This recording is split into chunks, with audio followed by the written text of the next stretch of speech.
మన భక్తి మనకు ధైర్యం పుట్టించాలి కానీ గర్వం పుట్టించకూడదు.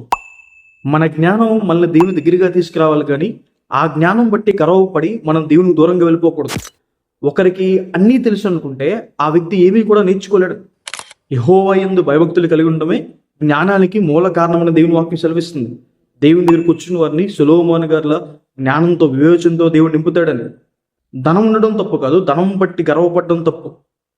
అస్థిరమైన ధనము యందు నమ్మిక ఉంచక ఆ ధనాన్ని ధారాళంగా దయచేసే దేవుని యందు మనం నమ్మిక ఉంచాలని.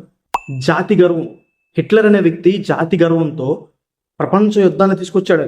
కాబట్టి ఏ విధమైన గర్వమైనా అది మనల్ని దేవునికి దూరం చేస్తుందని. దాని నుంచి ఎలా బయటపడాలి? గర్వం పాపమని గుర్తించి క్రీస్తు ప్రభువు దగ్గరికి వచ్చి ఒప్పుకుంటే ఆయన మనల్ని పాపం నుండి విడిపిస్తారని. క్రీస్తు ప్రభువారు మనకు అన్ని విషయాల్లో మాదిరి నుంచి వెళ్ళారని. ఆయన సర్వశక్తిమంతుడు, సర్వాధికారి, సర్వ సృష్టికర్త అయి ఉండి మన కోసం రిక్తుడుగా దీనుడిగా ఈ లోకానికి వచ్చారని. పశువులు పాకలో జన్మించారు, మన మధ్య నివసించారు, మన కోసం సిలువ మరణం పొందేంతగా విధేయత చూపించారు.